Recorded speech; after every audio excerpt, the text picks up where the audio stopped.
গাজীপুরের শ্রীপুরে মোবারক হোসেনের দোকান থেকে চুরি হয়ে যাওয়া ব্যাটারি উদ্ধার। জয়নাবাজারে পিকআপ থেকে চুরি হওয়া ব্যাটারি মেলে মাশাল্লাহ ব্যাটারি অ্যান্ড অটো ইলেকট্রনিক্সে। চোরকে না ধরে কথিত সাংবাদিক ও বিএনপি নেতার গোপন বৈঠকে টাকার লেনদেনে ধামাচাপা। বিস্তারিত দেখুন গাজীপুর থেকে নাইম হাসানের পাঠানো ৩ পর্বের ধারাবাহিক অনুসন্ধানী প্রতিবেদনের প্রথম পর্বে। গাজীপুরের শ্রীপুরে চুরির ব্যাটারি কেনাবেচা ও অপরাধীদের প্রশ্রয় দেওয়ার অভিযোগে সরগরম গাজীপুরের শ্রীপুর।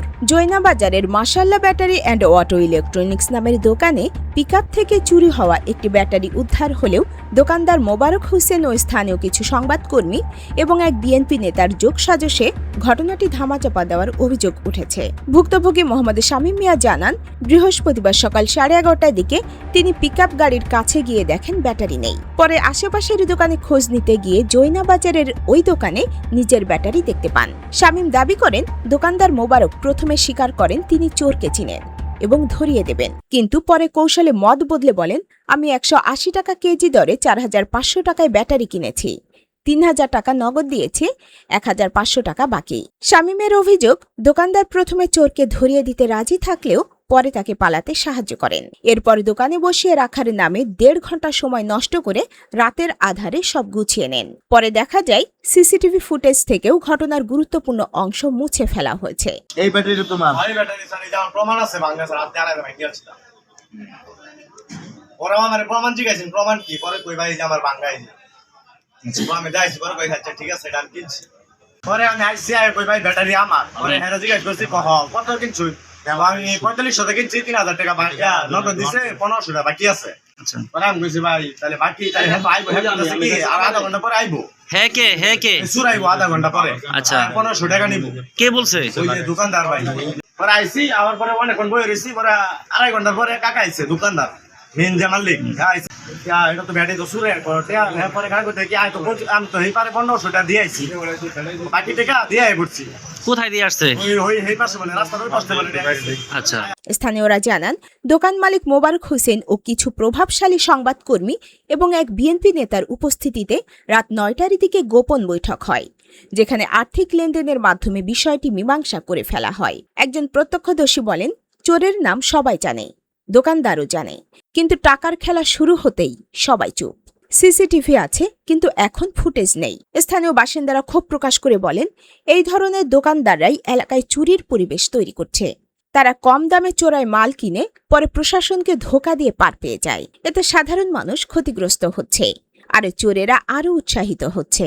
ওই একটা ড্রাইভার আসছে ব্যাটারি নিয়ে, একটা বলছে গাড়ি কি ব্যাটারি নিয়ে আসছে? ওই 17 প্লেটের 100 অ্যাম্পিয়ার। আচ্ছা, পরে গাড়ি মানে গাড়ি কিস্তি দিতে পারে না, জমা দিয়ে দিব গাড়ি। আচ্ছা, পরে ব্যাটারি বিক্রি করবো, আমি দাম দর করে রাখছি আর কি। কত দিয়ে রাখছেন? 4500 টাকা, 180 টাকা কেজি। আচ্ছা, ওরা টাকা দিয়েছেন কত?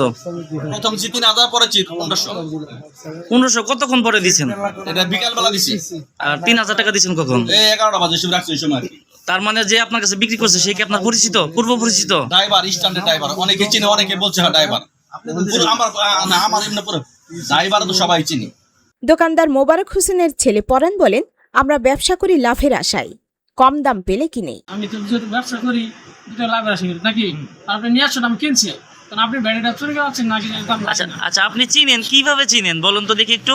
মানে কিভাবে চিনেন, কতদিন ধরে চিনেন? বলি শোনা, স্টানে অনেক ড্রাইভার আছে গাড়িগুলো চালায়, আমি তো ব্যাটারি নিয়েছি আগে নতুন ব্যাটারি নিছে। হ্যাঁ, আচ্ছা, এবং হলো ওই মানে স্টানে অনেক সময় দেখছি বসে আছে, 4 বসে আছে, বা যেমন অনেক ড্রাইভার আমরা চিনি, কারণ আমাদের নিজেরও গাড়ি আছে, আমরা চিনি। তাহলে এখন কত টাকা দিয়ে কিনছো ব্যাটারি? আমি ব্যাটারি কিনছি 4500 টাকা দিয়ে। 4500 টাকা। ওই ব্যাটারির মূল্য কত? টাকাটা আমরা সকালে 10টা থেকে 11টার দিকে আসছে, তখন আমাদের ক্যাশ ছিল না, 3000 টাকার মতো বিক্রি করছিলাম, 3000 টাকা দিয়ে দিচ্ছি। পরে তার 1500 টাকা কিছু ভরায় নিয়ে যাই। কিন্তু স্থানীয়দের প্রশ্ন, লাভের আশায় চোরাই মাল কেনা কি বৈধ ব্যবসা? সূত্র জানায়, চোর ধরা পড়লে বিষয়টি সংবাদ মাধ্যমে প্রকাশ পেত। তাই কয়েকজন স্থানীয় সাংবাদিক ও রাজনৈতিক প্রভাবশালীরা চোরকে বাঁচাতে আর্থিক সমঝোতার পথে যায়। তাদের প্রভাবে পুলিশেও আনুষ্ঠানিক অভিযোগ জানানো যায়নি। স্থানীয় সচেতন মহল বলছে, বিষয়টি এখন প্রশাসনের পরীক্ষা। চোর ও ক্রেতা দুজনকেই আইনের আওতায় না আনলে এ ধরনের অপরাধ আরও ছড়িয়ে পড়বে। তারা অবিলম্বে সিসিটিভি ফুটেজ উদ্ধার, দোকান সিলগালা এবং মোবারক হোসেন সহ সংশ্লিষ্টদের জিজ্ঞাসাবাদের দাবি জানিয়েছেন। একজন স্থানীয় ব্যবসায়ী বলেন, এখানে চুরি হয়, চোর ধরা পড়ে, কিন্তু টাকা দিয়ে বিষয়টা শেষ। এই সংস্কৃতি এখনই বন্ধ না করলে কাল আমাদের দোকানেও একই হবে। তবে স্থানীয়দের দাবি, ঘটনাটি নিয়ে তদন্ত শুরু না হলে চুরির ব্যবসা আরও পেশাদার রূপ নেবে, আর আইনশৃঙ্খলা ব্যবস্থার প্রতি আস্থা হারাবে সাধারণ মানুষ। দর্শক, পরবর্তী পর্বে থাকছে এই ব্যাটারি চুরি ও বিক্রির পিছনের গল্প। বিস্তারিত জানতে চোখ রাখুন অগ্রযাত্রা প্রতিদিনে।